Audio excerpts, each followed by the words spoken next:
الحمد لله نحمده ونستعينه ونؤمن به ونتوكل عليه ونعوذ بالله من شرور أنفسنا ومن سيئات أعمالنا من يهده الله فلا مضل له ومن يضلله فلا هادي له وأشهد أن لا إله إلا الله وحده لا شريك له وأشهد أن محمدا عبده ورسوله اللهم صل على محمد وعلى آل محمد كما صليت على إبراهيم وعلى آل إبراهيم اللهم بارك على محمد وعلى آل محمد كما باركت على إبراهيم وعلى آل إبراهيم إنك حميد مجيد أما بعد فإن خير الحديث كتاب الله وخير الهدي هدي محمد صلى الله عليه وسلم وشر الأمور محدثاتها وكل محدثة بدعة وكل بدعة ضلالة وكل ضلالة في النار يا أيها الذين آمنوا اتقوا الله حق تقاته ولا تموتن إلا وأنتم مسلمون أيها الإخوان والأخوات أوصيكم عباد الله ونفسي أولا بتقوى الله أعوذ بالله من الشيطان الرجيم بسم الله الرحمن الرحيم والذين آمنوا واتبعتهم ذريتهم بإيمان ألحقنا بهم ذريتهم وما ألتنا من عملهم من شيء كل امرئ بما كسب رهين. സ്നേഹമുള്ള സഹോദരന്മാരെ, സഹോദരികളെ, സർവശക്തനായ പടച്ച തമ്പുരാന്റെ വിധിവിലക്കുകൾ ജീവിതത്തിലുടനീളം സൂക്ഷിച്ച് ജീവിച്ച് അവൻ്റെ സ്വർഗം കരസ്ഥമാക്കുന്ന മഹാഭാഗ്യവാന്മാരിൽ ഉൾപ്പെടണമെന്ന് ആദ്യമായി എന്നോടും ശേഷം നിങ്ങളോടും ഉപദേശിക്കുകയാണ്, വസിയ്യത്ത് ചെയ്യുകയാണ്. അങ്ങനെ തഖ്വയോടുകൂടി ജീവിച്ച് ഈമാനോടുകൂടി മരണപ്പെട്ടു പോകുന്ന ആളുകളുടെ കൂട്ടത്തിൽ അള്ളാഹു നമ്മെ ഏവരെയും ഉൾപ്പെടുത്തി അനുഗ്രഹിക്കുമാറാകട്ടെ. ആദർശ പിതാവായ ഇബ്രാഹിം അലൈഹിസ്സലാത്തു വസ്സലാമിൻ്റെ ത്യാഗപൂർണവും പ്രൗഢഗംഭീരവുമായ ജീവിതത്തെ അയവിറക്കിക്കൊണ്ട് നാം ബലിപെരുന്നാൾ ആഘോഷിക്കുകയും അതിൻ്റെ തുടർന്നുള്ള ദിവസങ്ങളായ അയ്യാമുത്ത് തശ്രീക്കിൽ വീണ്ടും അള്ളാഹുവിനെ സ്മരിച്ചുകൊണ്ട് തക്ബീറിൻ്റെ മന്ത്രധ്വനികൾ പല സമയങ്ങളിലും ഉരുവിട്ടുകൊണ്ടിരിക്കുകയും ചെയ്യുന്ന സമയമാണിത്. അള്ളാഹുവിനുമായി കൂടുതൽ അടുക്കുവാനും ഇബ്രാഹിം മില്ലത്ത് പൂർണ്ണമായും ഉൾക്കൊള്ളുവാനും നാം ഓരോരുത്തരും ശ്രമിക്കുക. അള്ളാഹു സുബ്ഹാനഹു വ തആല നമുക്കതിന് തൗഫീഖ് നൽകുമാറാകട്ടെ. നമ്മുടെ കുട്ടികൾ ഒരു പുതിയ അധ്യയന വർഷത്തിലേക്ക് പ്രവേശിക്കുകയാണ്. വിദ്യാലയങ്ങൾ ഉണരുകയായി. നമ്മുടെ മുമ്പിൽ പൂത്തുമ്പികളെപ്പോലെ മാറിക്കളച്ചിരുന്ന നമ്മുടെ കുട്ടികൾ വിദ്യാലയങ്ങളിലേക്ക് ചേക്കേറുകയാണ്. രക്ഷിതാക്കളായ ആളുകൾ അവർക്ക് പുതിയ അഡ്മിഷനുകളുണ്ടെങ്കിൽ അത് ശരിപ്പെടുത്തുവാനും പഠനോപകരണങ്ങളും യൂണിഫോമുകളുമെല്ലാം തരപ്പെടുത്തുവാനുമൊക്കെയുള്ള ശ്രമത്തിലാണ്. ഒരു 2 മാസക്കാലം അവർ നമ്മോടൊപ്പമായിരുന്നു. അതിനു മുമ്പേ ഞാൻ ചില ഉപദേശങ്ങൾ നൽകിയിരുന്നു. നമുക്ക് ദുനിയാവിലും ആഖിറത്തിലും ഉപകാരപ്രദമാകുന്ന വിധത്തിൽ നമ്മുടെ കുട്ടികളെ സ്വഭാവ സംസ്കരണ രംഗങ്ങളിലെല്ലാം വേണ്ട രൂപത്തിൽ പരിശീലിപ്പിക്കണമെന്ന് ഓർമ്മിപ്പിച്ചിരുന്നു. അള്ളാഹുവിൻ്റെ ദീനിനെയും ഐഹിക പരലോക ജീവിതത്തെയും മുൻനിർത്തിക്കൊണ്ട് രക്ഷിതാക്കളായ ആളുകൾ തങ്ങളുടെ ഉത്തരവാദിത്വം ഈ 2 മാസക്കാലത്തിനിടയിൽ നിർവഹിച്ചിട്ടുണ്ടാകും എന്ന് കരുതുകയാണ്. അങ്ങനെ ശ്രദ്ധിച്ച ആളുകൾക്ക് തീർച്ചയായും അള്ളാഹുവിൻ്റെ അടുക്കൽ അത് ഗുണകരമായി തീരും എന്ന കാര്യത്തിൽ ഒരു സംശയവുമില്ല. ഒരു പുതിയ അധ്യയന വർഷം ആരംഭിക്കുന്ന സമയത്ത് വിദ്യാഭ്യാസത്തിൻ്റെ പ്രാധാന്യത്തെ സംബന്ധിച്ചോ മഹത്വത്തെ സംബന്ധിച്ചോ ആർക്കും പറഞ്ഞു കൊടുക്കേണ്ടതില്ലാത്ത ഒരു കാലത്താണ് നാം ജീവിച്ചു കൊണ്ടിരിക്കുന്നത്. മത്സര പരീക്ഷകളിൽ വരെ നമ്മുടെ അഥവാ മുസ്ലിം സമുദായത്തിൽപ്പെട്ട ആളുകൾ വിജയിച്ചു വരികയും റാങ്ക് ലിസ്റ്റുകളിലൊക്കെ ഏറ്റവും മുമ്പിലെത്തുകയും ചെയ്യുന്ന ഒരു അവസ്ഥ നമ്മുടെ സമുദായത്തിന് സമൂഹത്തിനുണ്ട് എന്ന് നമുക്കറിയാവുന്നതാണ്. അതുപോലെ തന്നെ മുസ്ലിം സമുദായം തിങ്ങിപ്പാർക്കുന്ന ജില്ലകളിൽ പോലും വളരെ ഉയർന്ന വിജയ ശതമാനങ്ങളാണ് എല്ലാ പരീക്ഷകളിലും അവർ നേടിക്കൊണ്ടിരിക്കുന്നത്. കഴിഞ്ഞ ദിവസത്തെ +2 പരീക്ഷാ ഫലം പ്രസിദ്ധീകരിച്ച സമയത്തും ഏറ്റവും കൂടുതൽ A+ നേടിയിട്ടുള്ളത് മുസ്ലിം ഭൂരിപക്ഷ പ്രദേശമാണ് എന്ന് നമുക്ക് മീഡിയകളിലൂടെ മനസ്സിലാക്കുവാൻ സാധിച്ചിട്ടുണ്ട്. ഇന്നത്തെ കാലഘട്ടത്തിൽ നാം നമ്മുടെ മക്കൾക്ക് നൽകുന്ന ഏറ്റവും വലിയ ഒരു ഗിഫ്റ്റ് എന്ന് പറയുന്നത് അത് വില പിടിച്ച ഒരു വാച്ചോ അല്ലെങ്കിൽ ഒരു വാഹനമോ അതുപോലെയുള്ള മറ്റേതെങ്കിലും വസ്തുക്കളോ അല്ല, മറിച്ച് ആ ഏറ്റവും വില കൂടിയ ഗിഫ്റ്റ് വിദ്യാഭ്യാസമാണ് എന്നാണ് സമൂഹം മനസ്സിലാക്കിയിട്ടുള്ളത്.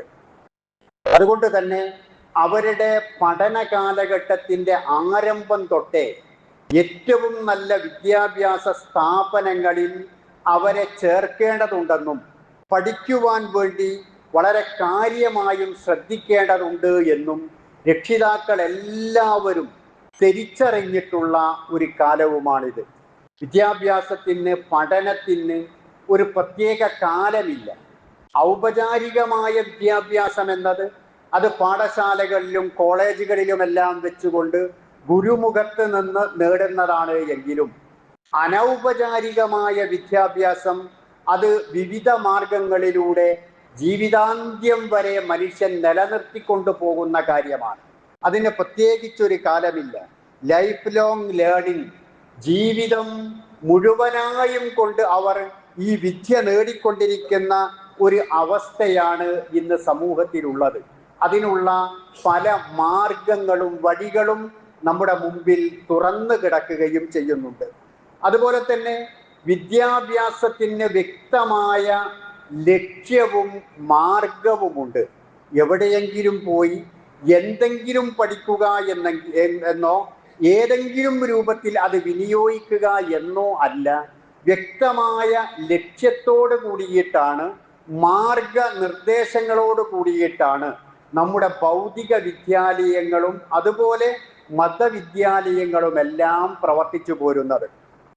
വിദ്യാഭ്യാസത്തിൻ്റെ നിർവചനമായി കൊണ്ട് പല ആളുകളും പല രൂപത്തിലുള്ള നിർവചനങ്ങൾ പറഞ്ഞിട്ടുണ്ട്. മഹാനായ രാഷ്ട്രപിതാവ് ഗാന്ധിജി വിദ്യാഭ്യാസത്തിൻ്റെ നിർവചനമായി കൊണ്ട് പറഞ്ഞത് നാനോന്മുഖമായ വികസനം വിദ്യാർത്ഥിയിലുണ്ടാവണം എന്നതാണ്. അഥവാ ഒരു വിദ്യാർത്ഥി അവൻ്റെ ജീവിതത്തിനാവശ്യമായ എല്ലാ മേഖലകളുമുള്ള പരിവർത്തനങ്ങൾ വിദ്യാഭ്യാസത്തിലൂടെ നേടിയെടുക്കുവാൻ സാധിക്കണമെന്നാണ്. അദ്ദേഹം വിഭാവന ചെയ്തിട്ടുള്ള വിദ്യാഭ്യാസത്തിൻ്റെ മേഖലകളിൽ തൊഴിൽ മേഖലയുമായി കൊണ്ടും സ്വയം തൊഴിലുമായി ബന്ധപ്പെട്ടുകൊണ്ടുമുള്ള ഒരുപാട് കാഴ്ചപ്പാടുകളും നമുക്ക് കാണാൻ സാധിക്കുന്നതാണ്. അതുപോലെ വിദ്യാഭ്യാസത്തിൻ്റെ വിചക്ഷണന്മാരായ ആളുകൾ അതിന് നൽകിയിട്ടുള്ള വിവരണങ്ങളിൽ, നിർവചനങ്ങളിൽ ആ വർത്തന വ്യതിയാനം ഒരു വിദ്യാർത്ഥിയിൽ ഉണ്ടാവണം. വിദ്യ അഭ്യസിക്കുന്ന ഒരു വിദ്യാർത്ഥിയിൽ വർത്തന വ്യതിയാനമുണ്ടാകണം. അഥവാ അവൻ എന്നും ഒരേ രൂപത്തിൽ ചിന്തിക്കുകയോ ഒരേ രൂപത്തിൽ ആലോചിക്കുകയോ ചെയ്യുന്ന ഒരു അവസ്ഥയിൽ നിന്ന് അവൻ നേടുന്ന വിദ്യയിലൂടെ ഏത് രൂപത്തിലുള്ള പരിവർത്തനങ്ങൾ ഉണ്ടാവണമോ ആ രൂപത്തിലെല്ലാമുള്ള പരിവർത്തനങ്ങൾ ഉണ്ടായിത്തീരണം എന്നതാണ്. മൊത്തത്തിൽ വിദ്യാഭ്യാസത്തിൻ്റെ ലക്ഷ്യമായിക്കൊണ്ട് എഡ്യൂക്കേഷൻ ഫോർ ഹ്യൂമൻ കൾച്ചർ മാനവ സംസ്കാരം നേടിയെടുക്കുക, അഥവാ സംസ്കാര സമ്പന്നമായ ഒരു സമൂഹത്തെ വാർത്തെടുക്കുക എന്നതാണ് വിദ്യാഭ്യാസം കൊണ്ട് ലക്ഷ്യമാക്കുന്നത് എന്ന് വിദ്യാഭ്യാസ വിചക്ഷണന്മാരായ ആളുകളെല്ലാവരും മൊത്തത്തിൽ ഏകോപിച്ച് അഭിപ്രായപ്പെട്ടിട്ടുള്ള കാര്യമാണ്.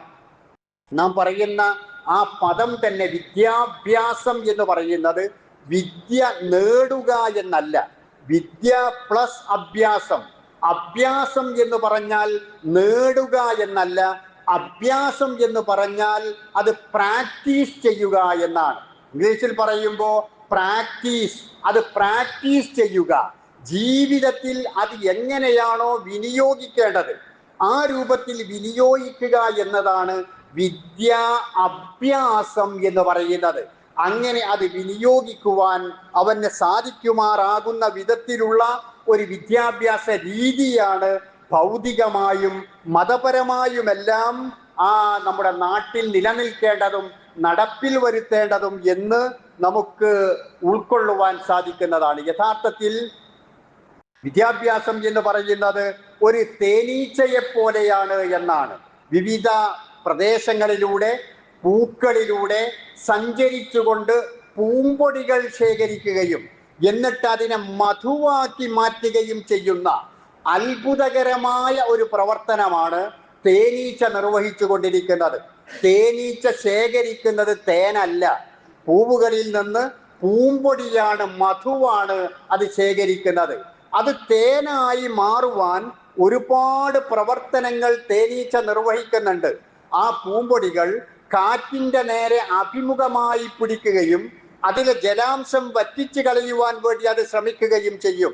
അതിനുശേഷം ആ പൂമ്പൊടികൾ വിഴുങ്ങുകയും വീണ്ടും പുറത്തേക്കെടുക്കുകയും ചെയ്യും. എന്നിട്ട് വീണ്ടും കാറ്റിന് അഭിമുഖമായി നിൽക്കും. പല തവണ ഈ തേനീച്ച കാറ്റിന് അഭിമുഖമായി ഈ പൂമ്പൊടി ഈ മധുവുമായി നിന്നുകൊണ്ട് അതിൻ്റെ ജലാംശത്തിൻ്റെ കിരണങ്ങൾ വല്ലതും അതിൽ അവശേഷിക്കുന്നുവെങ്കിൽ എല്ലാം ഇല്ലായ്മ ചെയ്തതിന് ശേഷമാണ് തൻ്റെ ഷഡ്ഭുജ രൂപത്തിലുള്ള തേനറകളിൽ അത് കൊണ്ടുപോയി സൂക്ഷിക്കുകയും പിന്നീട് അങ്ങോട്ട് അതിൻ്റെ പ്രവർത്തനങ്ങളിലൂടെ അത് ഔഷധമായ തേനായി മാറുകയും ചെയ്യുന്നത്. ഇതേ പ്രവർത്തനമാണ് ഒരു വിദ്യാർത്ഥി വിദ്യ നേടുന്നതിലൂടെ ചെയ്യുന്നത് എന്നാണ് മനസ്സിലാക്കുവാൻ സാധിക്കുക. അഥവാ വിവിധ ഗുരുജനങ്ങളിൽ നിന്ന്, ഗുരുമുഖങ്ങളിൽ നിന്ന്, പുസ്തകങ്ങളിൽ നിന്ന്, ലൈബ്രറികളിൽ നിന്ന്, അതുപോലെ മറ്റ് രൂപങ്ങളിൽ നിന്നെല്ലാം അവർ വിദ്യ ശേഖരിക്കുകയും എന്നിട്ടതിൽ തനിക്ക് ആവശ്യമുള്ളതും ഗുണപരമായതുമായ കാര്യങ്ങൾ അവൻ സ്വായത്തമാക്കുകയും അതിൽ നിന്ന് ലഭിക്കേണ്ടുന്ന ഏറ്റവും ഉത്കൃഷ്ടമായ ഫലങ്ങൾ തനിക്കും സമൂഹത്തിനും ഉപകാരപ്രദമാകുന്ന വിധത്തിൽ അവൻ വിനിയോഗിക്കുകയും ചെയ്യുക എന്ന ശ്രമകരമായ ഒരു പ്രവർത്തനമാണ് വിദ്യാർത്ഥികൾ ചെയ്തുകൊണ്ടിരിക്കുന്നത്. ഈ ഒരു ലക്ഷ്യം ഇന്ന് നേടുന്നുണ്ടോ ഇല്ലയോ എന്നത് ചർച്ച ചെയ്യപ്പെടേണ്ടുന്ന കാര്യമാണ്. അഥവാ ഇങ്ങനെ സംസ്കാര സമ്പന്നരായ ഒരു സമൂഹത്തെ വാർത്തെടുക്കുക എന്നതാണ് വിദ്യാഭ്യാസത്തിൻ്റെ വിദ്യാലയങ്ങളുടെ ലക്ഷ്യമെങ്കിൽ ഒരു വിദ്യാലയം തുറക്കുമ്പോൾ 100 ജയിലുകൾ അടഞ്ഞു പോകേണ്ടതുണ്ട്, അടയ്ക്കേണ്ടതുണ്ട് എന്ന് പൂർവകാല നേതാക്കളായ ആളുകൾ പറഞ്ഞിട്ടുണ്ട് എങ്കിൽ ഇന്ന് ആ അവസ്ഥയാണോ അതല്ലെങ്കിൽ നേരെ വിപരീതമായ അവസ്ഥയാണോ സമൂഹത്തിൽ നിലനിൽക്കുന്നത് എന്നത് നാം ആലോചിക്കേണ്ടതാണ്. കലാപത്തിൻ്റെ കേന്ദ്രങ്ങളായി ഇന്ന് വിദ്യാലയങ്ങൾ മാറിക്കൊണ്ടിരിക്കുന്നുണ്ടോ എന്ന് ചിന്തിക്കേണ്ടതാണ്. അതുപോലെ തന്നെ രാഷ്ട്രീയ പാർട്ടികളുടെയോ അല്ലെങ്കിൽ അതുപോലെയുള്ള ആളുകളുടെയോ നിർദ്ദേശത്തിൻ്റെ പേരിൽ സഹോദരങ്ങൾ പരസ്പരം കൊലവിളി നടത്തുകയും കൊല നടത്തുകയും ചെയ്തിട്ടുള്ള നമ്മുടെ ജില്ലയുടെ ഒരു ഭാഗത്തു തന്നെയാണ് അങ്ങനെ ഒരു കൊല നടന്നിട്ടുള്ളത് എന്ന് നമുക്കറിയാവുന്നതാണ്. അങ്ങനെയുള്ള കേന്ദ്രങ്ങളായി വിദ്യാലയങ്ങൾ മാറിയിട്ടുണ്ടോ എന്നത് ചർച്ച ചെയ്യപ്പെടേണ്ടതാണ്. ആ അവസ്ഥയിൽ നിന്ന് അവരെ തിരിച്ചു വിളിക്കുവാനുള്ള എല്ലാ വിധത്തിലുള്ള ശ്രമങ്ങളും അതിൻ്റെ അർഹതപ്പെട്ടിട്ടുള്ള ആളുകളിൽ നിന്ന് ഉണ്ടായിത്തീരേണ്ടതുമാണ്. അതുപോലെ തന്നെ ലഹരി മുക്തമായ ഒരു അവസ്ഥ വിദ്യാലയങ്ങളിൽ ഉണ്ടാവണമെന്ന് നമ്മൾ ആഗ്രഹിക്കുന്നുവെങ്കിലും ഇന്ന് ഏതെങ്കിലും മാർക്കറ്റുകളിലോ അല്ലെങ്കിൽ ഏതെങ്കിലും അങ്ങാടികളിലോ അല്ല ലഹരികൾ കൂടുതലായി വിറ്റഴിക്കപ്പെടുന്നത് എന്നും വിദ്യാലയങ്ങളുടെ കോമ്പൗണ്ടുകൾ പുറത്തല്ല ഉള്ളിൽ തന്നെയാണ് അത് കൂടുതൽ വിറ്റഴിക്കപ്പെടുന്നത് എന്നുമാണ് പല പഠനങ്ങളും തെളിയിക്കുന്നത്. അഥവാ ഞാൻ വിദ്യാഭ്യാസത്തിന്റെ ലക്ഷ്യമായി നേരത്തെ പറഞ്ഞിട്ടുള്ള കാര്യങ്ങളല്ല, അതല്ലെങ്കിൽ ഒരു തേനീച്ച സംസ്കരിച്ചെടുക്കുന്ന തേനിനെ പോലെയല്ല വിദ്യാലയങ്ങളും വിദ്യാഭ്യാസ രംഗവും എന്നത് നാം തിരിച്ചറിയേണ്ടതുണ്ട് എന്നാണ് ഈ പറഞ്ഞതിൻ്റെ അർത്ഥം.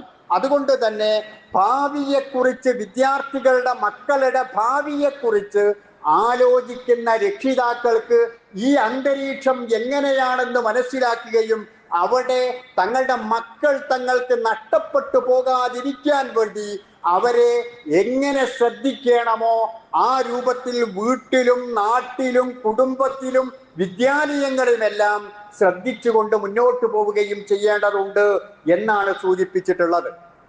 വിദ്യാലയങ്ങൾ തുറക്കുന്നതോടൊപ്പം നാം ആലോചിക്കേണ്ടുന്ന മറ്റൊരു കാര്യം എന്ന് പറയുന്നത് മദ്രസകളും അതേ രൂപത്തിൽ തന്നെ ആ ദിവസങ്ങളിൽ തന്നെയാണ് തുറക്കുന്നത്. മദ്രസ എന്ന് പറയുന്ന മതപഠനം ഒരു വിശ്വാസി ഭൗതിക വിദ്യാഭ്യാസത്തെക്കാൾ കൂടുതൽ പ്രാധാന്യം നൽകേണ്ടത് മതവിദ്യാഭ്യാസത്തിന് വേണ്ടിയിട്ടാണ്. അങ്ങനെ മതവിദ്യാഭ്യാസ സ്ഥാപനങ്ങളും ഇതോടുകൂടി തന്നെ തുറക്കപ്പെടുന്നുണ്ട്. വിശുദ്ധ ഖുർആനിന്റെ 2-3 വാചകങ്ങൾ, ആയത്തുകൾ നാം മനസ്സിലാക്കുക. വഅലമു അന്നമാ അംവാലുക്കും വഔലാദുക്കും ഫിത്ന. നിങ്ങളുടെ മക്കളും നിങ്ങളുടെ സമ്പത്തുക്കളുമെല്ലാം നിങ്ങൾക്ക് ഫിത്നയാണ്. ഒരുപക്ഷെ പരീക്ഷണങ്ങളാണ് എന്നോ നാശകാരണങ്ങളാണ് എന്നോ എന്ന് ആ ഫിത്ന എന്ന പദത്തിന് അർത്ഥം പറയാവുന്നതാണ്. അഥവാ നമുക്കൊരു പരീക്ഷണമായിട്ടാണ് നമ്മുടെ മക്കൾ ഉള്ളത്. യാ അയ്യുഹല്ലദീന ആമനൂ ഇന്ന മിൻ അസ്വാജിക്കും വഔലാദിക്കും അദുവ്വൻ ലക്കും. വിശ്വാസികളെ, നിങ്ങൾ മനസ്സിലാക്കണം, നിങ്ങളുടെ ഇണകളിലും നിങ്ങളുടെ മക്കളിലും നിങ്ങൾക്ക് ശത്രുക്കളുണ്ട്.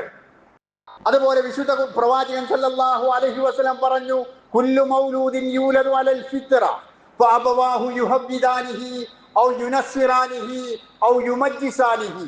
എല്ലാ മക്കളും പിറന്നു വീഴുന്നത് ശുദ്ധ പ്രകൃതിയോട് കൂടിയിട്ടാണ്. അവർ വഴി തെറ്റുന്നുവെങ്കിൽ അതിന് കാരണക്കാർ മിക്കപ്പോഴും മാതാപിതാക്കളാണ്. അവർ തീയാരാധകരോ അല്ലെങ്കിൽ ബഹുദൈവാരാധകരോ അല്ലെങ്കിൽ ദുർനടപ്പുകാരോ അവർ ലഹരി ഉപയോഗിക്കുന്നവരോ ആ രൂപത്തിലുള്ള മേഖലകളിലേക്ക് മക്കൾ നീങ്ങിപ്പോകുന്നുണ്ട് എങ്കിൽ അതിൻ്റെ പ്രധാന കാരണക്കാർ മാതാപിതാക്കൾ തന്നെയാണ് എന്ന് മുത്ത് റസൂലുള്ളാഹി സ്വല്ലല്ലാഹു അലൈഹി വസല്ലം പഠിപ്പിക്കുകയാണ്. അതുകൊണ്ട് ഈ വിദ്യാലയങ്ങൾ തുടങ്ങുമ്പോൾ മദ്രസ വിദ്യാലയത്തിന്റെ പ്രാധാന്യവും മതപഠനത്തിന്റെ പ്രാധാന്യവും കാര്യമായും നാം ഓർക്കേണ്ടതാണ്. നമ്മുടെ മക്കൾ എത്ര കാലമാണ് മദ്രസയിൽ പഠിക്കുന്നത്? ഒരു 5ാം ക്ലാസ് വരെ, അതല്ലെങ്കിൽ ഒരു 6ാം ക്ലാസ് വരെ. അഥവാ ആ പഠിക്കുന്ന കാര്യങ്ങൾ മനസ്സിൽ ഉറക്കുന്ന ഒരു കാലഘട്ടം പോലും മദ്രസകളിൽ മതപഠനങ്ങൾ അവർ നടത്തുന്നില്ല. അങ്ങനെ അല്പം കഴിയുമ്പോഴേക്കും ഒരു പ്രൈമറി കഴിഞ്ഞു അപ്പർ പ്രൈമറിയിലേക്ക് എത്തി, ഒരു UP തലങ്ങൾ കഴിയുന്നതിന് മുമ്പേ മദ്രസ നിർത്തുന്ന ഒരു അവസ്ഥയാണ് പലപ്പോഴും ഉള്ളത്. ചോദിക്കുമ്പോ SSLC ആണെങ്കിലും അവിടെ നിന്ന് അങ്ങോട്ട് +2 ഡിഗ്രിയോ ഒക്കെ വന്നിട്ടുണ്ട് എങ്കിലും എന്താ പോകാത്തത്, എന്താ പോകാൻ നിനക്ക് മടി തോന്നുന്നത് എന്ന് ചോദിച്ചാൽ പറയുന്ന മറുപടി അവർക്ക് അസൈൻമെന്റുകൾ എഴുതാനുണ്ട്, പ്രൊജക്റ്റുകൾ എഴുതാനുണ്ട്, ഹോംവർക്കുകൾ ചെയ്യാനുണ്ട് എന്നാണ്. അപ്പോൾ ആ രൂപത്തിലുള്ള പല കാരണങ്ങൾ പറയുമ്പോൾ അവരുടെ മാതാപിതാക്കൾ ശരിയാണ്, അവർക്ക് ഒരുപാട് എഴുതാനും വായിക്കാനുമുണ്ട്, അപ്പോൾ ഒഴിവാക്കാൻ പറ്റുന്നത് എന്താ? മദ്രസയാണ്. അങ്ങനെയാണ് പലപ്പോഴും തീരുമാനിക്കാറുള്ളത്. മദ്രസയാണ് ഒഴിവാക്കാൻ ഏറ്റവും നല്ലത് എന്ന് വിചാരിച്ചുകൊണ്ട് ആ മദ്രസയാണ് പലപ്പോഴും പുറകോട്ടെറിയപ്പെടുന്നത്. പക്ഷേ അതിൻ്റെ നഷ്ടം നമുക്ക് ദുനിയാവിലും ആഖിറത്തിലും ഉണ്ടാകുന്നുണ്ട്. ദുനിയാവിൽ നമ്മെ സംരക്ഷിക്കേണ്ട കുട്ടികൾ മുതിർന്നു വരുന്ന സമയത്ത് നമ്മെ തൊടിക്കുന്ന അവസ്ഥയിലേക്ക് വരികയും മരണപ്പെട്ടതിന് ശേഷം നമുക്ക് പ്രാർത്ഥിക്കേണ്ട മക്കൾ ഒരുപക്ഷെ മദ്യപാനികളോ മറ്റേതെങ്കിലും രൂപത്തിൽ ലഹരിക്കടിമപ്പെട്ടവരോ ആയിത്തീരുന്ന അവസ്ഥയിലേക്ക് അവർ നീങ്ങുകയും ചെയ്യുന്നു. ഞാൻ നേരത്തെ പറഞ്ഞതുപോലെ വിദ്യ നേടണം എന്ന കാര്യം ഇന്നാരെയും പറഞ്ഞറിയിക്കേണ്ട കാര്യമില്ല. എല്ലാവരും സ്വയം ഉൾക്കൊണ്ടിട്ടുള്ള കാര്യമാണ്. അതുകൊണ്ട് തന്നെ ഏത് കോഴ്സ് തെരഞ്ഞെടുക്കണം എന്ന് വളരെ ആലോചിച്ചു തന്നെയാണ് അവർ തീരുമാനിക്കുന്നത്. SSLC കഴിഞ്ഞ ഒരു കുട്ടിയെ നമ്മൾ നിർബന്ധിച്ചിട്ട് ഏതെങ്കിലും സയൻസ് എടുക്കണം, കൊമേഴ്സ് എടുക്കണം, അല്ലെങ്കിൽ ഹ്യൂമാനിറ്റീസ് എടുക്കണം എന്ന് നമ്മൾ നിർബന്ധിക്കേണ്ടതില്ല. അവർക്ക് തന്നെ അവരുടെ അഭിരുചിക്കനുസരിച്ചു കൊണ്ടുള്ള കോഴ്സുകൾ തെരഞ്ഞെടുത്തുകൊണ്ട് മുന്നോട്ട് പോകാൻ കഴിയും. അങ്ങനെ തെരഞ്ഞെടുക്കുന്ന സമയത്ത് ഇപ്പൊ നമ്മുടെ നാടുകളിലൊക്കെയുള്ള IAS എന്ന് പറയുന്ന കോഴ്സ് ഏകദേശം 27ഓളം സർക്കാരിന്റെ ഉന്നത തലങ്ങളിലേക്ക് നിയമനം ലഭിക്കുന്ന കോഴ്സാണ് IAS എന്ന് പറയുന്നത്.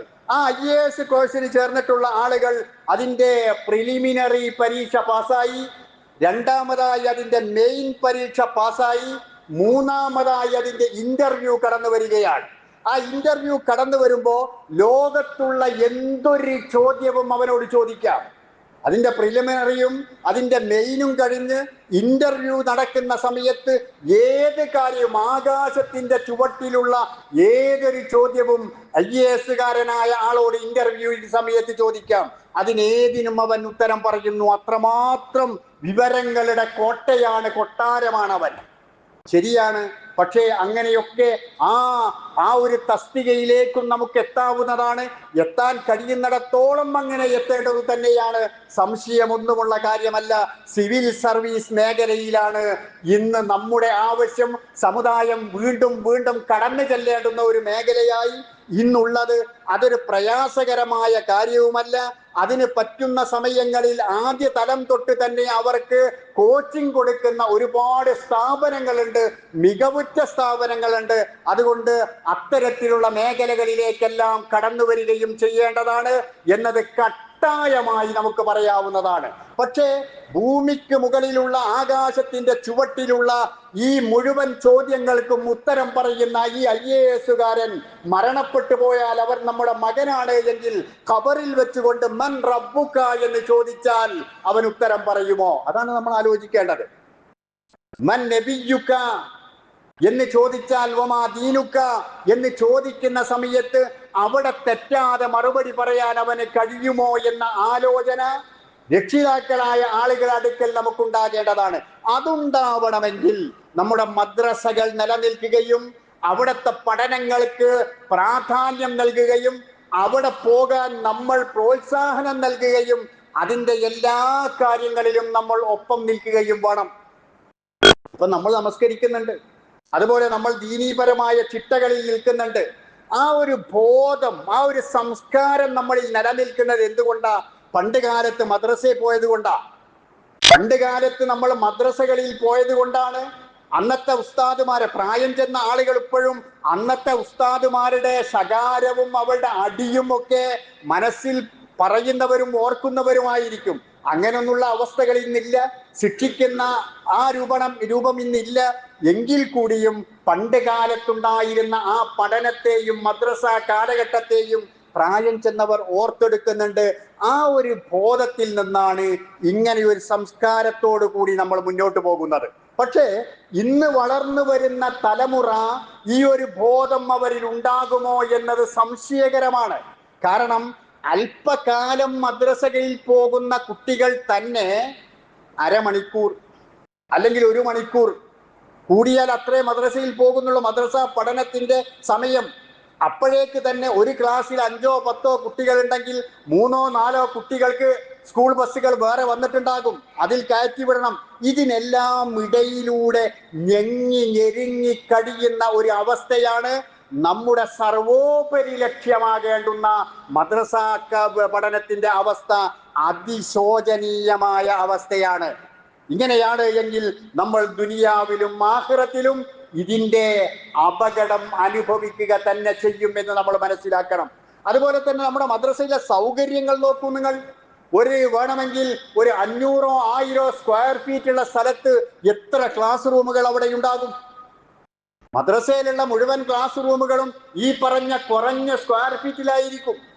അവിടെ ശബ്ദകോലാഹലങ്ങൾ കൊണ്ട് ഒരു അധ്യാപകൻ പറയുന്നത് അടുത്ത ആ ക്ലാസ്സിലെ കുട്ടികളും മറ്റുള്ള കുട്ടികളും ശരിക്കും കേൾക്കൂല, അറിയൂല. അപ്പൊ സ്ഥല സൗകര്യങ്ങൾ പോലും പരിമിതമായ അവസ്ഥയിലാണ് ഇന്ന് നമ്മുടെ മദ്രസകൾക്കുള്ളത്. അതുപോലെ ഫീസും കാര്യങ്ങളും ഒക്കെയാണെങ്കിലോ അതിനേക്കാൾ കഷ്ടമാണ്. നമ്മളൊരു സ്ഥാപനത്തിലേക്ക് അഡ്മിഷൻ ചെല്ലുമ്പോൾ 10,000 രൂപയാണ്, 25,000 രൂപയാണ്, 1,00,000 രൂപയാണ്. അതവിടെ ഡൊണേഷൻ എന്ന് പറഞ്ഞാൽ ഒരു പ്രയാസവും നമുക്കില്ല എടുത്തു കൊടുക്കാൻ. എന്നാൽ ഒരു 100 രൂപ മദ്രസ ഫീസാണ്. അതൊരു 150 ആക്കണം, അല്ലെങ്കിൽ ഒരു 200 ആക്കണം, എങ്കിലേ നമുക്ക് കഴിയൂ എന്ന് പറഞ്ഞാൽ ആകെ ശബ്ദ കോലാഹലമായി. നമ്മൾ മീൻ വാങ്ങുന്നതോ ദിവസം 300 രൂപയ്ക്ക്, ദിവസം 500 രൂപയ്ക്ക്. അതുപോലെ നമ്മുടെ വീട്ടിലെ ആവശ്യങ്ങൾ നടക്കുന്നതോ ആയിരക്കണക്കിന് രൂപയ്ക്ക്. എന്നിട്ട് നമ്മുടെ മദ്രസകൾക്ക് നൽകാൻ നമ്മുടെ കയ്യിൽ ഒരു മാസത്തിൽ 200, 300, 500 ഇല്ല. അത് നൽകാൻ ആളുകൾ കമ്മിറ്റിയോ മറ്റോ തീരുമാനിച്ചാൽ ശബ്ദ കോലാഹലങ്ങളായി, ഒറ്റപ്പടയായി, നായാട്ടായി. അവിടെ ജോലി ചെയ്യുന്ന അധ്യാപകരോ ആ അധ്യാപകരായ ആളുകൾ വളരെ വിഷമിച്ചുകൊണ്ടാണ് പലപ്പോഴും പല ആളുകളും കഴിഞ്ഞുകൂടുന്നത്. ജീവിക്കാൻ വരെയുള്ള വക അവർക്ക് അതിലൂടെ ലഭിക്കുന്നില്ല. ഒരല്പം ശമ്പളം കൂട്ടണമെന്ന് പറഞ്ഞാൽ കമ്മിറ്റിയിൽ 100 പേര് ചർച്ച ചെയ്തിട്ടുണ്ട് എങ്കിലും കൂട്ടുന്നത് 50 രൂപയോ 100 രൂപയോ ഒക്കെ ആയിരിക്കും.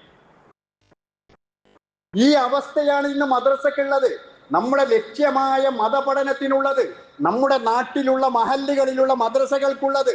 നമ്മൾ ശ്രദ്ധിക്കേണ്ടതും നമ്മൾ വളർത്തേണ്ടതും നമ്മൾ സംരക്ഷിക്കേണ്ടതും ഈ മദ്രസകളെയാണ്. കാരണം അതാണ് നമ്മുടെ ലക്ഷ്യമായി മാറേണ്ടത്. ഭൗതിക താല്പര്യത്തോടുകൂടി ഭൗതിക വിദ്യാഭ്യാസം ഞാൻ പറഞ്ഞതുപോലെ എത്രയും നേടാവുന്നതാണ്, ആ രൂപത്തിൽ നമുക്ക് എവിടെയും എത്താവുന്നതാണ്. പക്ഷേ നമുക്ക് ഓരോ മാതാപിതാക്കളും രക്ഷിതാക്കളും മനസ്സിലാക്കേണ്ടത് ഈ മദ്രസകൾ നിലനിൽക്കുമ്പോഴാണ് നമ്മുടെ സ്വത്തം ഇസ്ലാമിക സ്വത്തം നിലനിൽക്കുന്നത്, ഇസ്ലാമിക സംസ്കാരം നിലനിർത്തുന്നത്. അതുകൊണ്ട് എല്ലാ സൗകര്യങ്ങളോടും കൂടി എല്ലാ അഭിവൃദ്ധി, ഇന്ന് AI കാലഘട്ടമാണ്. ഡിജിറ്റൽ ക്ലാസ് റൂമുകളിലാണ് നമ്മുടെ കുട്ടികൾ പ്രൈമറി ക്ലാസ്സിൽ LP ക്ലാസ്സുകളിൽ പഠിച്ചുകൊണ്ടിരിക്കുന്നത്. എന്നാൽ ഏത് മദ്രസയിലാണ് ഡിജിറ്റൽ സിസ്റ്റം ഉള്ളത്? എന്താ നമ്മുടെ ഡിജിറ്റൽ സിസ്റ്റം? നമ്മുടെ മദ്രസകളിൽ അത് ഉപയോഗിക്കാൻ കഴിയുന്ന അധ്യാപകരാണ് ഇപ്പോൾ ഉള്ളത്. മുഴുവൻ അധ്യാപകരും ആ സിസ്റ്റത്തിലൂടെ കുട്ടികളെ പഠിപ്പിക്കാൻ കഴിവുള്ള ആളുകളാണ്. എന്നാൽ ആ സംവിധാനം ഒരുക്കാൻ നമുക്ക് എന്തുകൊണ്ട് സാധിക്കുന്നില്ല? നമ്മൾ ഒരുമിച്ചാൽ നമുക്ക് ഇപ്പൊ കഴിഞ്ഞ ദിവസം നമുക്ക് ഗൾഫ് നാടിൽ ജയിലിൽ കഴിഞ്ഞിരുന്ന മനുഷ്യൻ പുറത്തു വന്നു. എത്ര കോടികളാണ് നമ്മൾ ഉണ്ടാക്കിയത്. ലോകത്തുള്ള മലയാളികൾ ശ്രമിച്ചപ്പോൾ കഴിഞ്ഞു. അതുപോലെ നമുക്ക് വിദ്യാഭ്യാസ സ്ഥാപനങ്ങൾ ലോകോത്തരമായ രൂപത്തിൽ നമ്മുടെ മഹല്ലുകളിൽ ഈ പറഞ്ഞ വിദ്യാഭ്യാസ സ്ഥാപനങ്ങളും സൗകര്യങ്ങളും ഉണ്ടാക്കാൻ നമ്മൾ മഹല്ലിലുള്ള ആളുകൾ തന്നെ ശ്രമിച്ചാൽ മതിയാകും. കാരണം എന്താ? അത് ജാരിയായ സദഖയിൽ കൂടി വരുന്നതാണ്. മരിച്ചുപോയ ഖബറിലേക്കെടുത്തും അതിന്റെ തണുപ്പ്, നമ്മൾ ആ ചെലവഴിക്കുന്ന സംഖ്യയുടെ തണുപ്പ് ഖബറിൽ നമുക്ക് ബർസഖിയായ ജീവിതത്തിൽ അനുഭവിക്കാൻ കഴിയുകയാണ്. നാളെ ഖിയാമത്തിൽ നമ്മെ ഉയർത്തെഴുന്നേൽപ്പിക്കപ്പെടുമ്പോ അത് നമുക്ക് തണലായി വരികയാണ് അല്ലാഹുവിന്റെ അടുക്കൽ. അതുകൊണ്ട് അത്തരത്തിലെല്ലാം നമുക്ക് ഗുണകരമായ ഈ മദ്രസ സംവിധാനത്തെ മതപഠന മേഖലകളിലെ നമ്മൾ പരിപോഷിപ്പിക്കുകയും വളർത്തുകയും ചെയ്യുക കൂടി ചെയ്യണമെന്ന് ഈ അധ്യയന വർഷത്തിന്റെ തുടക്കത്തിൽ നമ്മുടെയൊക്കെ ചിന്തയിൽ ഉണ്ടാകേണ്ടതാണ്. അല്ലാഹു സുബ്ഹാനഹു വ തആല ഈ 2 മേഖലകളിലെയും ഭൗതിക മതവിദ്യാഭ്യാസ മേഖലകളെയെല്ലാം ഒരേ രൂപത്തിൽ കാണുകയും അതിൽ മതപരമായ ചിന്തകൾക്കും പഠനങ്ങൾക്കും സംവിധാനങ്ങൾക്കും കൂടുതൽ പ്രാധാന്യം നൽകുകയും അത് എൻ്റെ ആഖിറത്തിന്റെ ലക്ഷ്യമാണ്, വിജയമാണ് എന്ന് തിരിച്ചറിയുകയും ചെയ്യുന്ന ആളുകളുടെ കൂട്ടത്തിൽ നമ്മെ എല്ലാവരെയും ഉൾപ്പെടുത്തി അനുഗ്രഹിക്കുമാറാവട്ടെ.